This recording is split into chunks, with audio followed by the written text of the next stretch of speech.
Hello students, मैं उम्मीद करता हूं कि आप सभी लोग अच्छे होंगे। 68 बीपीएससी की इंटरव्यू कुछ स्टूडेंट की समाप्त हो चुकी है, तो उन लोगों से बात कर मैं जानने का प्रयास करता हूं किस प्रकार की प्रश्न पूछी गई। मैम, आपका मेरे चैनल पर स्वागत है।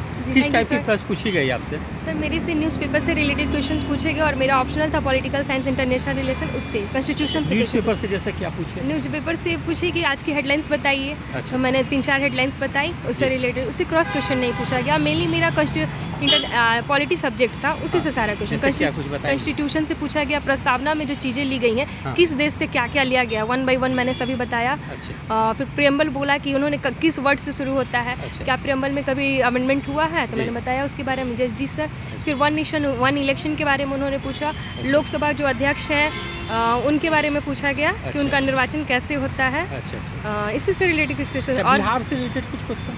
बिहार से कौन से वो मेंबर रहे हैं जो लोकसभा के अध्यक्ष भी बने हैं। एक ये क्वेश्चन। हाँ, मीरा कुमार जी, मैंने भी यही बताया। और कुछ क्वेश्चन बिहार से महिलाओं से रिलेटेड? नहीं सर, मेरे से ये सारी चीज़ नहीं। महिलाओं से रिलेटेड कुछ नहीं थे। मैं फर्स्ट कैंडिडेट थी, तो उन्होंने बस बेसिक इसी सब्जेक्ट। अच्छा, पोस्ट प्रेफरेंस भी कुछ पूछे? सिर्फ पूछा कि क्या क्या आपने रखा है। मैं पहले से सेलेक्टेड थी 67 में। अच्छा, किस पोस्ट? BC welfare.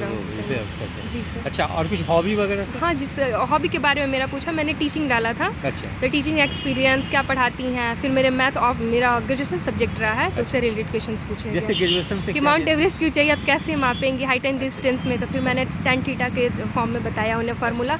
फिर बाइनोमियल थ्योरम से भी उन्होंने क्वेश्चन पूछा। मैथमेटिक्स ऑनर्स थी? जी, मैथमेटिक्स ऑनर्स। कुछ क्वेश्चन जैसे ग्रेजुएशन से सिर्फ 2-3 फार्मूला मेरे से पूछे गए। sin square theta plus cos square theta is equal to what, इससे संबंधित क्वेश्चन पूछे। अच्छा, तो आपने सारे प्रश्न का जवाब दिया है, कुछ पे सॉरी भी बोलेंगे? हाँ, कुछ क्वेश्चंस में सॉरी बोला मैंने, मतलब जो बेसिक, जैसे कि मैंने एक ही नाम बताया, उन्होंने मीरा कुमार जी का सिर्फ नाम बताया। एक और मेंबर का पूछा मैंने, तो मुझे नहीं याद है। बलिराम भगत भी थे जी, तो पर उस समय मुझे याद नहीं आया। अच्छा, कोई बात नहीं। तो जैसे कि सारे प्रश्न का कुछ पे सॉरी भी बोली, तो कैसा बोर्ड का रिएक्शन रहता है जब सॉरी? उन्होंने बोला कि आपको आता है, लेकिन आप थोड़ा, हो सकता है आप फर्स्ट कैंडिडेट है इसलिए थोड़ी प्रॉब्लम हो रही है। बोले नहीं सर, ऐसी बात नहीं है, बट ठीक है। उन्होंने बोला वेरी गुड, कोई बात नहीं। फिर उन्होंने बोला ठीक है, जा सकते हैं। Thank you, best of luck आपको सिलेक्शन के लिए। मैम, किस टाइप की प्रश्न पूछी गई आपसे?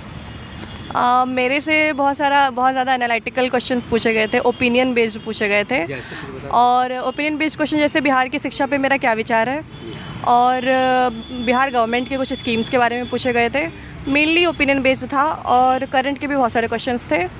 ज्योग्राफी मेरा जो ऑप्शनल सब्जेक्ट है। अभी तो सडनली मैं आई हूँ, तो बहुत कुछ नहीं बोल पाऊँगी, लेकिन हाँ, मेनली जो मुझे याद आ रहा है वो यही क्वेश्चन था मेरा। और बिहार की एजुकेशन से रिलेटेड, उस पर मेरे पे काउंटर क्वेश्चंस बहुत ज़्यादा हुए थे इस पर, तो ये हुआ था। और फिर बिहार में जो हेरिटेज साइट्स है, मतलब जो हेरिटेज की जो चीज़ें, मॉन्यूमेंट्स, उनसे रिलेटेड भी ओपिनियन बेस्ड क्वेश्चंस हुए थे।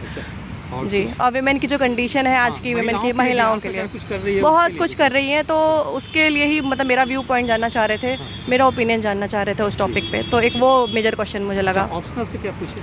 ऑप्शनल से मेरे से जो बहुत इंपॉर्टेंट क्वेश्चन पूछा था वो ये कि जो अभी रिसेंटली लास्ट मतलब 1 ईयर में जो मेजर अर्थक्वेक्स आए हैं पूरे वर्ल्ड में, तो वो एरियाज़ को उन्होंने मुझे हाईलाइट करने के लिए बोला था कि वो मेजर एरियाज़ कौन से थे। तो एक वो क्वेश्चन था। दूसरा एक व्हीलर आइलैंड से रिलेटेड एक क्वेश्चन था। और अभी जो मिडिल ईस्ट में जो चीज़ें चल रही है, जियो पॉलिटिकल सिस्टम जो वहाँ का अभी जो उथल पुथल हो रखा है, उसके बारे में एक क्वेश्चन था। और कुछ करेंट थी नेशनल इंटरनेशनल? हाँ, इंटरनेशनल में यही रेड सी वाला एक मामला पूछा था, और बाकी अपना जो इंडिया में जो अभी रिसेंटली रेमिशन वाला जो एक मामला आया था, बिल्किस बानो वाला, एक वो क्वेश्चन था मेरे से। अच्छा, और पोस्ट प्रेफरेंस से कुछ क्वेश्चन? पोस्ट प्रेफरेंस से वही एजुकेशन सर्विस मेरा 4th पोस्ट प्रेफरेंस था, तो उससे रिलेटेड क्वेश्चन थे। और सब रजिस्ट्रार मैंने 2nd पोजीशन पे डाला था, तो उसका भी डीएसपी था मेरा, बिहार पुलिस सर्विस, तो उससे कम क्वेश्चंस थे, डीएसपी से क्वेश्चंस नहीं थे, नेग्लिजिबल क्वेश्चंस थे। और जो 2nd पोस्ट प्रेफरेंस था मेरा सब रजिस्ट्रार, उससे क्वेश्चन ज़्यादा थे। तो वहाँ पे वही कि आप ये पोस्ट क्यों सेलेक्ट करना चाहती हैं, मतलब क्योंकि रजिस्ट्रार को एक बहुत ही एक नेगेटिव पोस्ट जैसा ट्रीट करती है बीपीएससी, तो उसमें वो मेरा ओपिनियन जानना चाह रहे थे, मुझे काउंटर करना चाह रहे थे बेसिकली।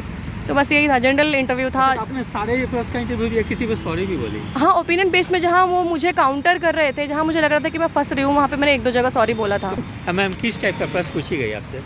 मेरे से तो जनरली जो मेरा ग्रेजुएशन का सब्जेक्ट था उससे पूछा गया, और ऑप्शनल से पूछा गया। ग्रेजुएशन में कौन सी सब्जेक्ट थी? मेरा ग्रेजुएशन इलेक्ट्रिकल इंजीनियरिंग। उससे क्या पूछे क्वेश्चन? उससे वही कि वोल्टेज फ्लक्चुएशन क्यों होता है, लाइटनिंग कंडक्टर्स का क्या काम है, यही सब। अच्छा, और ऑप्शनल से? ऑप्शनल से अशोक अकबर। अच्छा, हिस्ट्री थी ऑप्शनल। फिर क्या पूछी गई जैसे हिस्ट्री में? अशोक को ग्रेट क्यों बोला जाता है, अकबर को ग्रेट क्यों बोला जाता है। अच्छा, और कुछ क्वेश्चन? और तो नहीं, बस मेरे करंट से? करंट अफेयर से नहीं पूछा गया। बिहार से रिलेटेड? नहीं, बिहार महिलाओं से से नहीं। रिलेटेड? नहीं, ये कुछ सब नहीं, बस पूछा। यही 2 चीज़ से पूछी गई। हाँ। अच्छा मैम, जैसे न्यू रेजिडेंट है ये लोग, तो जैसे 70 बीपीएससी की जो तैयारी करने वाले, वो कैसे तैयारी करें आपके अनुसार, क्योंकि पैटर्न काफ़ी चेंज कर गई है। हाँ, तो अब तो पैटर्न चेंज हो गया है, तो जो हम लोग वन लाइनर करंट अफेयर पढ़ते हैं उससे नहीं पढ़ना होगा। जो कोई मंथली मैगजीन जैसे विजन आईएएस या फिर कोई भी पढ़ सकते हैं। और बाकी बुक मटेरियल तो बहुत सारा सोर्सेस अवेलेबल है, बट मिनिमम सोर्स रखना है, उसको मैक्सिमम रिविजन। अच्छा मैम, करंट से भी 30 प्लस पूछ दी जाती है, उसकी तैयारी कहाँ से करें? वो काफ़ी डीप में ज़्यादा क्वेश्चन पूछ देते हैं। तो मैगजीन, मंथली मैगजीन को एक फॉलो किया जा सकता है। और साइंस से भी लगभग 30 प्लस पूछ दी जाती है, उसकी भी तैयारी कैसे करें? साइंस के लिए तो एनसीईआरटी 6 to 10 का मिनिमम। विशेषकर जो आर्ट्स के स्टूडेंट हैं, जैसे आपका तो साइंस बैकग्राउंड है, आप तो कर ले, लेकिन जो आर्ट्स के स्टूडेंट हैं वो कैसे तैयारी करें, कहाँ से? आर्ट्स के लिए तो आप वही साइंस मिनिमम जो एनसीईआरटी है वो तो सबको समझ में आ जाएगा, क्योंकि उसकी भाषा बहुत सिंपल है। तो एनसीईआरटी साइंस के लिए सही है, सफिशिएंट है। अच्छा मैम, फिर मेंस के लिए फिर कैसे तैयारी करें, क्योंकि अब नंबर ऑफ क्वेश्चन की संख्या काफ़ी ज़्यादा बढ़ गई है। मेंस के लिए तो स्पीड राइटिंग प्रैक्टिस करना ही होगा, मिनिमम 2-3 घंटे डेली लिखना ही होगा। होगी ना। अच्छा, और निबंध के लिए क्या करेंगे? निबंध के लिए आपका जीएस का बहुत सारा कंटेंट आप एग्जाम्पल की तरह यूज कर सकते हैं, करंट अफेयर को यूज कर सकते हैं। बाकी थोड़ा सा आप देख सकते हैं, उसमें ऐसे में कुछ है नहीं, बट वो जीएस और करंट अफेयर्स को आप रख सकते हैं। Thank you, best of luck आपको पहले से। प्लस पूछी गई आपसे इंटरव्यू में? सब्जेक्ट से पूछे गए, मेरा ऑप्शनल सब्जेक्ट और ग्रेजुएशन सब्जेक्ट से सवाल पूछे गए। अच्छा, ऑप्शनल सब्जेक्ट कौन सी थी आपकी? ऑप्शनल मेरा हिस्ट्री थे। उससे क्या क्वेश्चन पूछे गए? उससे जैसे स्टार्टिंग में कि आप हिस्ट्री कैसे तैयार किए हो। अच्छा। या ऑप्शनल के लिए, या आपका रुचि भी है, तो मैंने बोला सर रुचि था, लेकिन अभी हम तैयार किए हैं सिर्फ ऑप्शनल के लिए ही था। अच्छा, तो फिर बोले कि आप, और मेरा Bihar education service first preference था, तो बोले दुनिया के 3 अच्छे टीचर का नाम बताए जो दुनिया को प्रभावित किए हैं। अच्छा। तो उसमें तो मैंने बताया सर्वपल्ली राधाकृष्णन बताया, चाणक्य का नाम लिया, तो बोले वो गुरु थे, वो टीचर नहीं थे। तो वैसे टीचर का नाम बताया जो क्लास में पढ़ाते थे। तो तब उन्होंने ही बताया कि लियो टॉल्स्टॉय का नाम सुने हो, तो बोले हाँ सर। तब फिर दूसरा हिस्ट्री से मुझे वही आतंकवाद, उग्रवाद क्या होता है मतलब बताइए। तो फिर इसमें मुझे सॉरी बोलना पड़ा, आतंकवाद बताए। तो फिर अगला सब हिस्ट्री से, और अभी तो याद नहीं आ रहा। फिर दूसरे मेंबर थे, मैथ से सवाल पूछे, प्रोबेबिलिटी से। अच्छा, मैथ्स ऑनर्स थी क्या? हाँ, मैथ से ग्रेजुएशन। प्रोबेबिलिटी से पूछे। तो प्रोबेबिलिटी से सवाल था कि अगर एक लूडो का जो होता है, हाँ, तो उछालते हैं, तो वही सवाल था कि 2 आती है तो अगले बार 2 आती है तो अगले बार क्या आ सकता है। अच्छा। तो प्रोबेबिलिटीज़ था मेनली, वो कोई नॉलेज का टेस्ट नहीं था। अच्छा। और उसके बाद ताश के पत्ते से कौन टॉस करते हैं कॉइन्स, तो उससे अच्छा, यही सब सवाल था। अच्छा, और फिर कुछ बिहार से हाँ, लेके? बिहार से भी नहीं था। हाँ, बिहार से था कि आपका एजुकेशन सर्विस है, तो बिहार से आपका टीचर और यहाँ स्टूडेंट का रेशियो क्या है। अच्छा। तो पहले क्या था। अच्छा। और अगला पूछे कि एक सुडोको मेरा हॉबी था, तो सुडोको खेलने से क्या क्या फ़ायदा हुआ है आपको। और यही सब सवाल था। करंट से रिलेटेड कुछ क्वेश्चन? नहीं, करंट से मेरा से एक भी सवाल नहीं। Post preference? पोस्ट प्रेफरेंस पूछे थे, तो वही एजुकेशन से। उससे रिलेटेड कुछ क्वेश्चन नहीं पूछे? हाँ, वही तो पूछे नहीं कि अच्छा, शिक्षक और रेशियो हाँ, और टीचर का नाम बताइए। अच्छा, तो वो सब। और आप प्रेजेंट में आप वर्किंग है ऐसा? हाँ, कुछ एक और पूछे थे कि हाँ, कि एक ऑफिसर में क्या गुण नहीं होना चाहिए। 5 गुण बताइए। यही सब सवाल। अच्छा। तो आपने सारे प्लस का जवाब दिया, सॉरी भी बोला? नहीं, स्टार्टिंग में जो था उसमें सॉरी बोले थे हिस्ट्री में। कौन प्रश्न थी जैसे किसी पे सॉरी? हिस्ट्री में वही आतंकवाद, उग्रवाद में हमको क्लियर नहीं कर पाया। रिएक्शन रहता है? नहीं, कुछ नहीं, वो खुद एक में तो खुद बताए भी है कि हाँ, जैसे प्रोबेबिलिटी में पहला सवाल अगर हम कुछ डाउट था, अगला सवाल बताए तो बोले हाँ अब ठीक है तुम्हारा। अच्छा। तो अच्छा, ठीक है, thank you, best of. Thanks. Sir, किस टाइप की प्रश्न पूछी गई सर आपसे? मेरा सब्जेक्ट पब्लिक एडमिनिस्ट्रेशन है। जी। तो पब्लिक एडमिनिस्ट्रेशन में गुड गवर्नेंस क्या चीज़ है। जी। उसके बाद एक महोदय थे, उन्होंने बोला कि प्रीएम्बल पूरा बोल के बताओ। जी।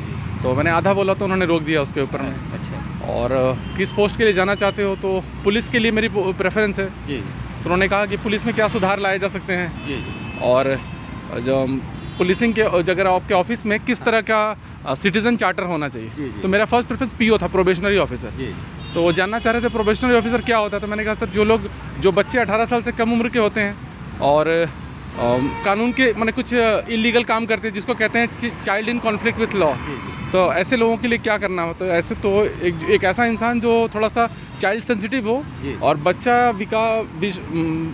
फ्यूचर हम कहते हैं कि बच्चे देश का भविष्य हैं। जी जी तो एक ऐसा बच्चा जो गलती से किसी कारण से आजकल सोशल मीडिया के प्रचलन के चलते, और मैंने ये वर्ड भी उनको बोला सर, पोर्नोग्राफी के प्रचलन के चलते बच्चे कभी कभी ऐसा काम कर जाते हैं जो वो करना नहीं चाहते हैं। तो ऐसे लोगों को क्रिमिनल की तरह नहीं डील किया जा सकता है। तो काफ़ी संतुष्ट हुए। फिर कहे कि आप, मैं ऑलरेडी इनकम टैक्स इंस्पेक्टर हूँ। तो कह रहे हैं कि आप ऑलरेडी इंस्पेक्टर हो और तनख्वाह भी आपकी अच्छी खासी हो गई होगी, बिहार में क्या रखा है। तो मैंने उनको बताया कि सर कुछ एक चीज़ें हैं जो पावर वगैरह इंसान को पसंद होता है, और मैं घर का इकलौता बेटा हूँ, माता पिता वृद्ध हो रहे हैं, तो मेरी इच्छा है कि थोड़ा बुढ़ापे में थोड़ा सा ख्याल, अपने लिए बहुत कुछ किया, थोड़ा सा उनके लिए भी कुछ किया जाए। तो फिर उन्होंने बोला कि गुड गवर्नेंस की डेफिनेशन बताओ। वो बताया मैंने, तो शायद थोड़ी इसमें कुछ कमी रह गई थी। तो उन्होंने कहा नहीं, ये परफेक्ट डेफिनेशन नहीं है। और उसके बाद लास्ट में पूछ रहे थे कि किस तरह का प्रशासन अधिकारी अच्छा होता है। तो मैंने कहा सर, जब तक ऑफिसर्स अपने कमरों से बाहर निकल के लोगों के लिए कुछ करने का फील नहीं लाएंगे, आप कोई भी नियम बना लो, वो नियम के किताबों में ही रह जाएगा। तो लास्ट क्वेश्चन उन्होंने पूछा रूल ऑफ लॉ क्या होता है। तो मैंने कहा एक तानाशाही सरकार जहाँ पर मैं ही सब कुछ हूँ, मैं वाली भावना होती है, उसके विपरीत होता है rule of law. Rule of law का मतलब होता है कि किताबों में जो लिखा है उसी नियम से चलेगा, आप कौन है उससे इंग्लिश में कहावत है कि show me the man and I will show you the law. मतलब मैं इंसान को देख के फिर डिसाइड करूंगा कि कानून कैसे लगाना है। जैसे आमतौर पे होता है, गरीब आदमी है तो डंडा मार दिया, अगर कोई मर्सिडीज में है तो उसको हम कुछ नहीं बोलते। तो कानून एक ऐसा होना चाहिए जहाँ पर जो कागज़ में लिखा है वो सबके लिए बराबर हो। इक्वालिटी सिर्फ संविधान के किताब में ना हो, इक्वालिटी सड़क पे नजर आए लोगों को। तो काफ़ी संतुष्ट हुए। उसके बाद करेंट कुछ थी, नेशनल इंटरनेशनल? मुझसे करंट नहीं पूछा। मेरा पब्लिक एडमिनिस्ट्रेशन था, और क्योंकि मैं इनकम टैक्स डिपार्टमेंट में ऑलरेडी हूँ काफ़ी दिनों से। उससे भी कुछ पूछेगा इनकम टैक्स ऑफिस वाला कुछ? इनकम टैक्स उन्होंने पूछा कि काम वाम कैसा है इनकम टैक्स में, सरकार ने अभी गुड गवर्नेंस की क्या नीतियाँ लाई है और टैक्स फ्रेंडली करने के लिए क्या किया है। तो अभी आजकल कह रहे हैं कि रिश्वत वगैरह बहुत कम, रिश्वत शब्द उन्होंने नहीं इस्तेमाल किया, पर उन्होंने ऐसा बोला कि पहले कुछ गोलमाल होता था, लोग आजकल खुश नहीं है उससे। तो मैंने कहा सर, फेसलेस असेसमेंट आ गया। फेसलेस का मतलब है कि अब लोगों को इनकम टैक्स कार्यालय में नहीं आना होता है, ऑनलाइन ही सब हो जाता है। पहले जो इनकम टैक्स देता है उसको इनकम टैक्स की भाषा में असेसी कहते हैं। तो असेसी, और जो ऑफिसर होता है उसको एओ बोलते हैं, असेसिंग ऑफिसर।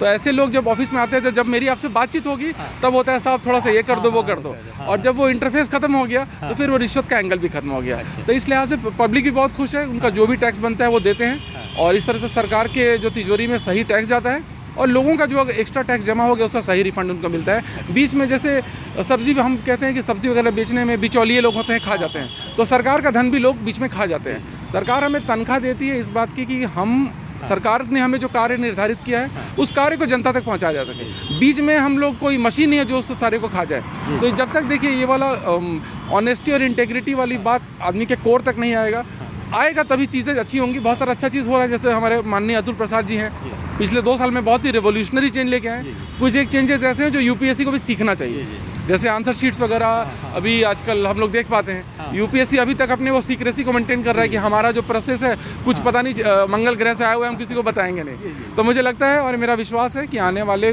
2 से 3 सालों में यूपीएससी को भी अपने आंसर डिक्लेयर करने ही पड़ेंगे। मैं बाहर हो गया ये बड़ी बात नहीं है, मैं क्यों बाहर हो गया मुझे पता होना चाहिए। अच्छा सर, बिहार से रिलेटेड कुछ क्वेश्चन पूछे? मुझसे नहीं पूछा, उन्होंने पहले पूछा कि जीआई टैग क्या होता है, तो जोग्राफिकल इंडिकेशन टैग। तो मैंने बताया सर किसी भी वस्तु का, मेरा इंग्लिश भाषा है तो मैंने बोला it is to authenticate the geographical location of a product for its veracity and originality so that people don't get give. तो उन्होंने बोला कोई 2-3 चीज़ें बताओ जिसको। तो मैंने कहा सर मगही पान है और मिथिला मखाना है, 2 ही मुझे याद आया।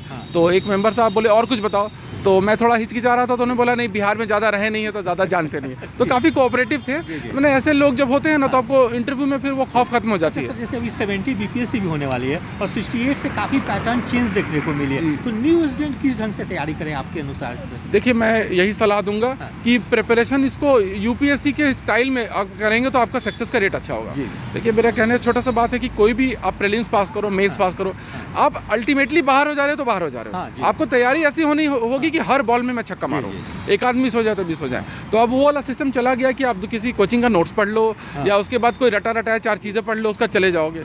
इंटरव्यू में मैं देख रहा हूँ जो जनरल बेंट ऑफ माइंड ये है कि वो अखबार में क्या है, रोज क्या हो रहा है वो नहीं पूछ रहे हैं। एक जनरल एक क्वेश्चन सिचुएशन थ्रो कर दिया जाता है कि सिचुएशन आप होते तो क्या करते, तो आप जेल के सुपरिटेंडेंट है तो क्या करेंगे, आपको क्यों लगता है कि आप बच्चों का ज़्यादा अच्छा ख्याल रख पाएंगे। तो थोड़ा जेंडर सेंसिटिव, चाइल्ड सेंसिटिव। देखिए कोई भी प्रशासन का मतलब होता है ना, प्रशासन का मतलब होता है प्रशासक, ऑफिसर। एक तरफ ऑफिसर होता है, एक तरफ जनता होती है। वो जनता के भी वो ऑफिसर, ये जो तमगा है, हम यूपीएससी हैं, हम आईएएस आईपीएस से तमगा लेके ही लोग मर जा रहे हैं। उस तमगे को थोड़ा सड़क पे उतारा जाए। मैं तो इतने साल से सर्विस में हूँ, मैंने नहीं देखा कोई आईएएस आईपीएस सड़क पे झाड़ू लगा रहा है। लोग ऑफिस से ही ऑर्डर देते हैं, थोड़ा बाहर निकलो। ये तुगलकी फरमान वाला जो सिस्टम है ना, इस सिस्टम को थोड़ा बदलने की ज़रूरत है। लोग, एक आम आदमी, मैं अभी भी गांव में जाता हूँ तो हवलदार की वर्दी से लोग डर जाते हैं। थाना एक ऐसी जगह है जहाँ पे परेशान हो जाते हैं लोग जाके। बस यही सब है। ठीक है, थैंक यू, बेस्ट। ठीक है।